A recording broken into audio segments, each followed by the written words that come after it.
Olá, está no ar o Jornal da Câmara. A situação do Conselho Tutelar, bem como a necessidade de recursos do orçamento municipal para melhorar a estrutura e o funcionamento do órgão na capital gaúcha, motivou reunião da Comissão de Economia e Finanças nesta semana.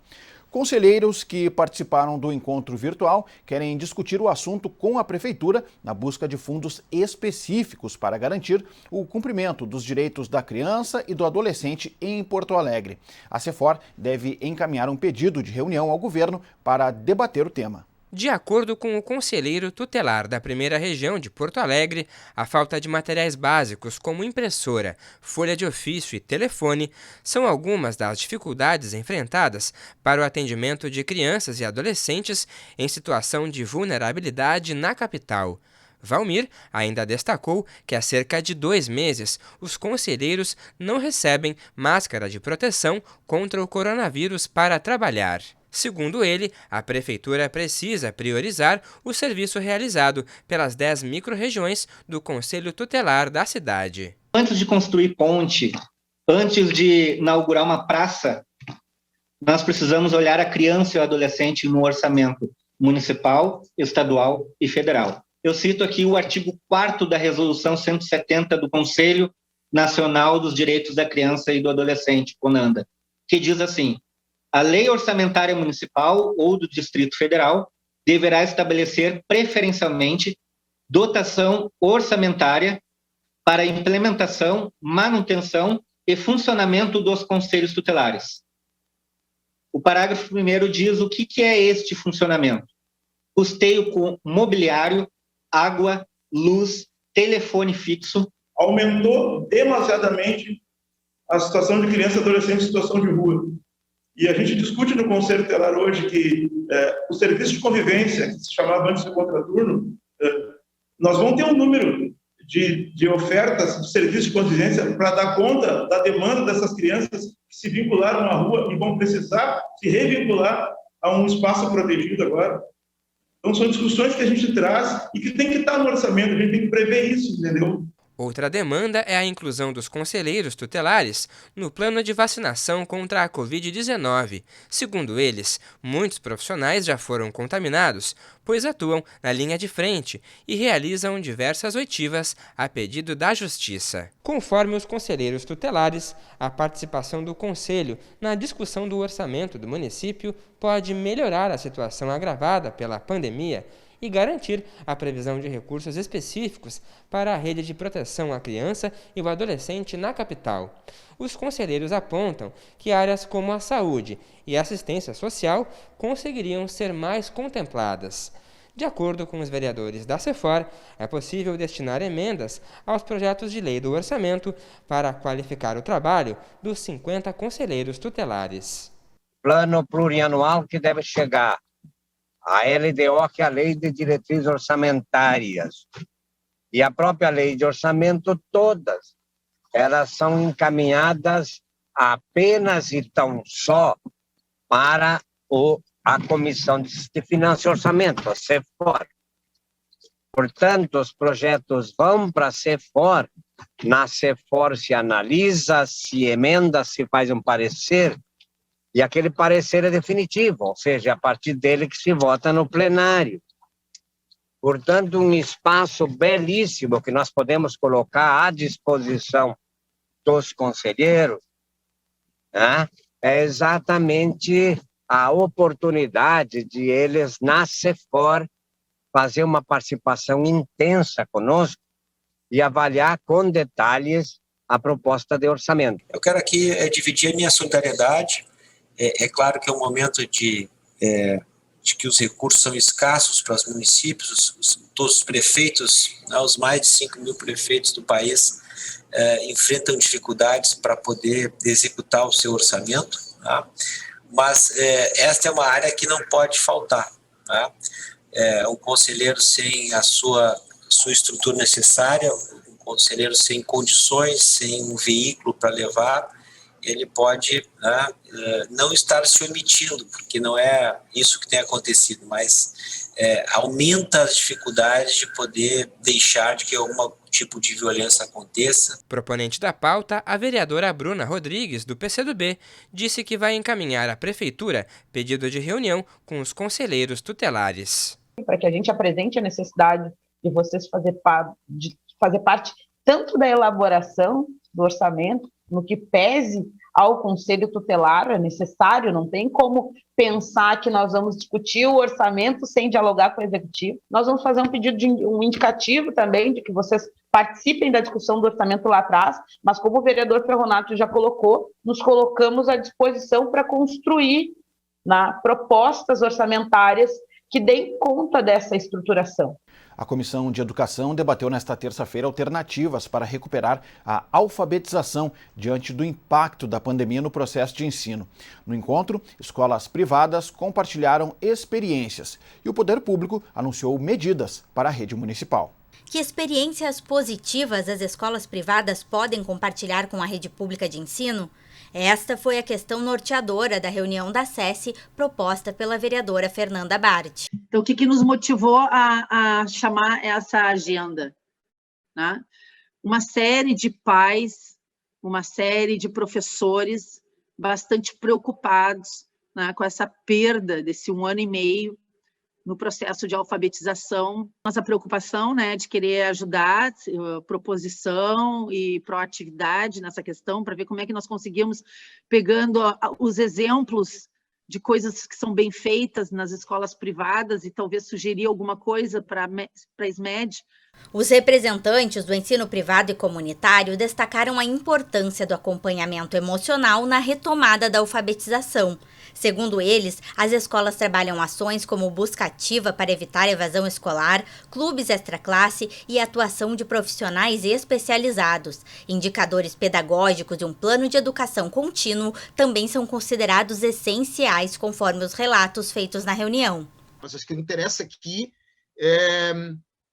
esse trabalho com evidência de aprendizagem, com documentação e com indicadores. Acho que isso é o que é o essencial. Mas o importante é conceber a Base Nacional Curricular como um contínuo. Ou seja, assim, a gente não perdeu o ano, a gente tem 2, 3 anos para poder recuperar ele e ir levando essas aprendizagens à frente. Então, não conceber a evolução dos alunos como por etapas estanques. A secretária adjunta de Educação parabenizou as ações, mas explicou que a rede pública não tem, no momento, uma proposta pedagógica para pensar habilidades específicas nem analisar indicadores. Porém, Maria Ângela afirma que a situação está prestes a mudar. Nós estamos elaborando, estamos num pré-projeto ainda de matriz curricular, onde a gente vai, de fato, também trabalhar com essas competências e habilidades. Também estamos criando um programa de correção de fluxo próprio, buscando parceria com universidades e instituições que já têm esse tipo de trabalho, até para poder pensar quais são os indicadores e a partir de que ponto a SMED pode avaliar a qualidade da aprendizagem ou a qualidade do serviço que está prestando. Ainda conforme a secretária adjunta, também está sendo analisada a aquisição de computadores e a ampliação do acesso à internet, uma dificuldade percebida pela rede comunitária de ensino. Para os parlamentares da SESI, o diálogo entre as redes pública e privada é fundamental para a troca de experiências e o avanço na qualificação do ensino da capital gaúcha. Muitas vezes um problema que nós vemos, outros já passaram por aquilo e resolveram de uma maneira, a gente pode estar aprendendo. Então, esse era o intuito dessa reunião, é o intuito da SESI também. Eu tenho certeza que essa troca entre todas as nossas redes é o que vai fazer a educação prosperar em Porto Alegre. E ao tratar sobre os desafios da profissão em tempos de pandemia, trabalhadores da enfermagem cobraram a valorização da categoria que atua na linha de frente no enfrentamento da Covid-19. Representantes do setor também querem a realização de concurso público para o segmento. Os temas foram discutidos em reunião da Comissão de Saúde e Meio Ambiente. A reunião da Coasman foi proposta pelo vereador José Freitas, do Republicanos, em alusão à Semana da Enfermagem, que acontece entre os dias 12 e 20 de maio. Durante o encontro, que ocorreu de forma virtual, além de parlamentares, diversas entidades e profissionais da categoria discutiram as principais dificuldades enfrentadas pelos trabalhadores da enfermagem durante a pandemia. A Semana da Enfermagem vai ser mais um desabafo, né, da parte dos servidores. E então eu solicitei, que foi procurado pela enfermeira Rosana, ela é servidora ali do postão. Então a situação da categoria, segundo a enfermeira Rosana, estão expostas, né, a altas cargas virais, isso é fato, um grande nível de adoecimento dos servidores, isso é fato também. No Rio Grande do Sul, é o Conselho Regional de Enfermagem, o COREN-RS, que fiscaliza e normatiza a profissão. Segundo dados divulgados pela entidade nesta terça-feira, no Brasil, 778 profissionais da categoria, que incluem enfermeiros, auxiliares e técnicos de enfermagem, morreram em decorrência da Covid-19. Destes, somente em solo gaúcho, 25 profissionais perderam a vida para o vírus. Números esses que colocam o Rio Grande do Sul como o 13º estado com o maior número de mortes entre enfermeiros, auxiliares e técnicos de enfermagem. Nós temos há 20 anos projetos, mas se a gente for olhar a história da enfermagem, são mais de 20 anos que essa categoria luta para que tenha condições dignas de trabalho, para que seja reconhecida, porque realmente a gente é visto como herói, mas nós somos feitos de carne e osso, né? Precisamos ter condições de trabalho para que a gente possa dar uma assistência adequada à nossa população. É um momento de fragilidade, a enfermagem sempre esteve na linha de frente e não tinha visibilidade. Hoje, ela é a linha de frente e ela tem visibilidade. E alguns pontos precisam ser colocados. A PL 2564 ela tem que virar realidade, já é uma discussão muito antiga, que vem passeando e engavetadas dentro do Congresso e da Câmara dos Deputados, e precisa que agora o poder político faça valer isso. A enfermeira Rosana Metrangolo, que também foi uma das proponentes da reunião, afirmou que o exercício profissional da enfermagem está sendo violado com a falta de respeito aos profissionais. Ela citou ainda que o baixo valor do adicional de insalubridade entre a categoria é uma das principais dificuldades dos trabalhadores que atuam diretamente expostos ao vírus. Entidades também cobraram a reposição de servidores aprovados em concurso. Então, é essa a importância da gente não deixar o nosso exercício profissional ser violado nesses termos.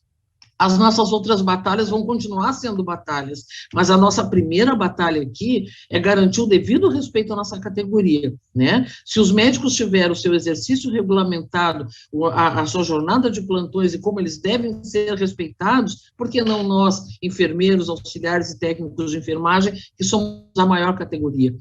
Representando a Secretaria Municipal de Saúde, a coordenadora de gestão de pessoas da Prefeitura, Lívia Almeida, disse que há um grupo de trabalho analisando a situação dos profissionais da enfermagem.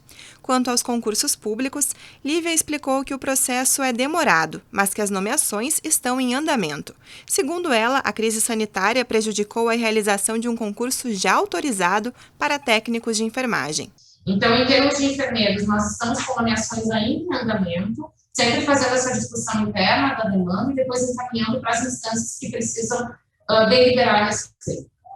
O técnico de enfermagem, concurso 565, né, onde 188 profissionais interessaram, ele realmente expirou em junho de 2020, e é importante esclarecer que, com a Secretaria Municipal de Saúde, nós encaminhamos ainda em outubro de 2019 o pedido de autorização de novo concurso, justamente prevendo que ficar sem concurso de técnico de enfermagem era uma situação bastante delicada.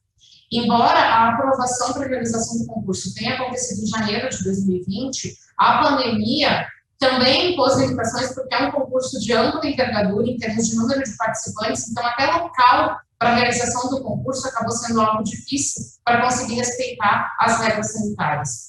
Entre os encaminhamentos, ao final do encontro, ficou definido que a Cosman indicará ao Executivo a necessidade de agilizar a realização de um concurso para técnicos de enfermagem. E a coordenação do Pacto Alegre quer o apoio da Câmara Municipal na votação de propostas que possam tornar a capital gaúcha um polo atrativo para a realização de negócios e investimentos. A iniciativa, que congrega universidades e instituições de diversos setores, trabalha na elaboração de projetos estratégicos voltados para a inovação e o desenvolvimento da cidade. Em reunião virtual da Comissão de Constituição e Justiça, o professor Luiz Carlos Pinto fez um balanço do Pacto Alegre, proposta que teve início em março de 2019, reunindo instituições como URGS, PUC e Unicinos. Falou do impacto da pandemia, mas ressaltou o andamento das propostas. Segundo ele, a meta agora é retomar a conexão com os parceiros do pacto e propor uma agenda para 2021.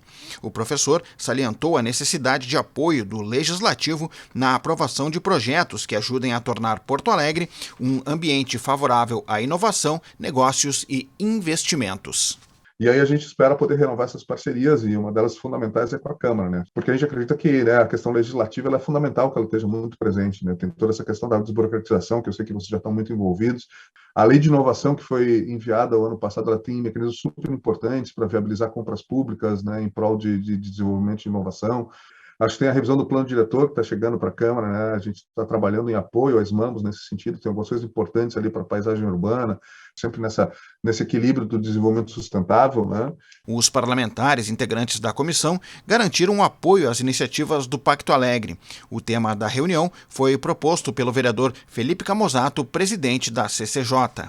E os motivos das empresas saírem de Porto Alegre, daí os mais destacados é por conta de burocracia e dificuldade em testar modelos de negócio por aqui. E a opinião de quase todos é que a gente vende para baixo a cidade, que a gente justamente poderia valorizar muito mais o que a gente tem por aqui, especialmente do caldo cultural que nós temos e que a gente precisa ter um banho de autoestima. Então, o Pacto Alegre é fundamental nesse processo. E a Câmara da Capital aprovou o projeto de lei do Legislativo que garante o repasse de recursos para escolas comunitárias de educação infantil de Porto Alegre. A medida vale enquanto estiver em vigor o decreto de calamidade pública em decorrência da Covid-19. O objetivo é garantir o funcionamento das instituições diante de um cenário de pandemia. A proposta foi aprovada por unanimidade durante a 43ª sessão ordinária. O projeto mantém os repasses financeiros que foram firmados através da parceria entre o Executivo e as organizações da sociedade civil. Os recursos serão destinados para as escolas comunitárias de educação infantil e de turno integral.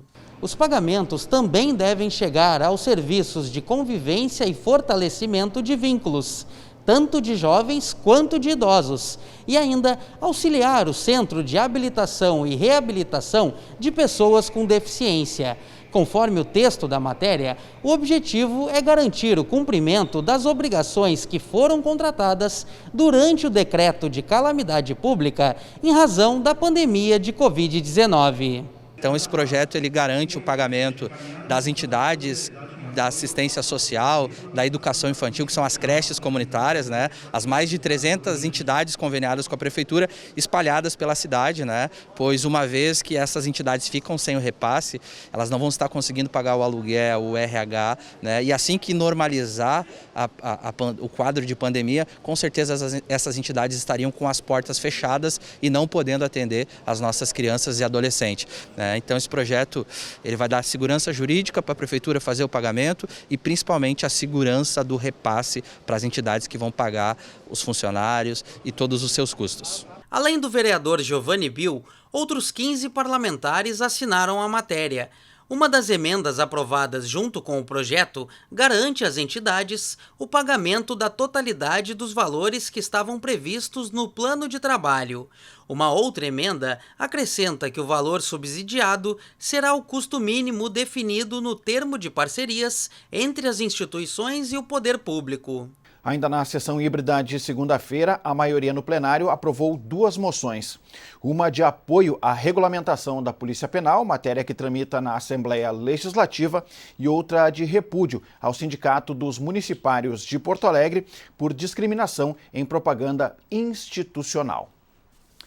E os vereadores também aprovaram proposta do Legislativo que institui a Política Municipal de Sustentabilidade Hidroviária. A medida visa estabelecer diretrizes para a realização de atividades na orla do Lago Guaíba. O projeto é de autoria do vereador Moisés Barbosa. De acordo com o texto da matéria, o objetivo é criar um mecanismo de planejamento para instalação e gerenciamento das atividades socioambientais, financeiras e culturais do sistema hidroviário do município. Porto Alegre se desenvolveu e a gente negligenciou a conexão da terra com a água.